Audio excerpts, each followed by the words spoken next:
Time is 6:03. Let's head over to the live desk for the very latest. Maria Lizignoli joins us now. And Maria, we are hearing from a family directly impacted by the ice surge here in Minnesota. We all remember Liam Conejo Ramos, the little boy from Columbia Heights in the blue bunny hat. You see him here in these photos that went viral. Liam and his parents sat down with CBS News immigration correspondent Camilo Montoya Galvez over the weekend, and they talked about the day Liam and his father Adrian were detained, what life is like inside immigration detention, and their fight to stay together. Now, Liam's mother, Erica, told us her son has not been the same person he was before their time in ICE custody. Liam doesn't want to leave the house. He tells me, "Mommy, I don't go out because the police are outside and they're going to take me again." He hears a siren and he says, "They're coming for me." Why? I haven't done anything. What has been the most difficult part for you during this entire process and situation, Erica? Not being able to be here in peace. Being able to do what we used to do. Work, go out with the kids because of the fear. The family is currently seeking an asylum case, but the Trump administration is looking to terminate that. We will have much more on their case coming up in the next half hour, as I'm going to be sitting down in studio with CBS News correspondent Camilo Montoya Galvez. The full interview he had with the Ramos family will be on CBS Mornings starting at 7 a.m. Okay, looking forward to that interview, Maria. Thanks. President Trump says he will hold a news conference later today amid new reports of a possible ceasefire proposal. CBS News' Bradley Blackburn tells us it comes one day after the president threatened new massive strikes on Iran in an expletive-filled social media post if the Strait of Hormuz is not reopened.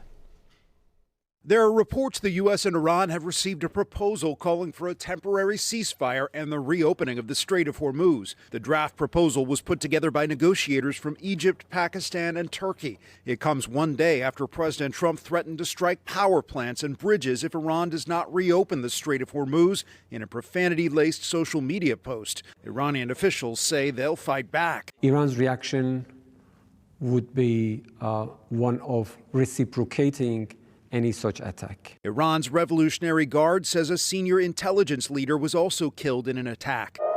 Missiles continue to fly in the Middle East this morning as the U.S. and Israel's conflict with Iran stretches into week 6. On Sunday, the Trump administration announced that a missing American airman was rescued 2 days after his fighter jet was shot down over Iran. President Trump declared it an Easter miracle. Senior administration officials say special forces recovered the wounded airman from the mountains, where he was hidden as Iranians also searched for him. You know, they put out a broad appeal to their people to turn him in, reward, asking for all kinds of leads.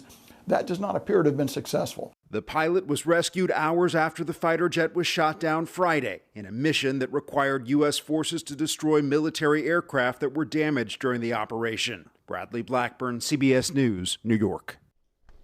During his first Easter as pontiff, Pope Leo called for peace but did not mention any specific conflicts. Let those who have weapons lay them down, he said.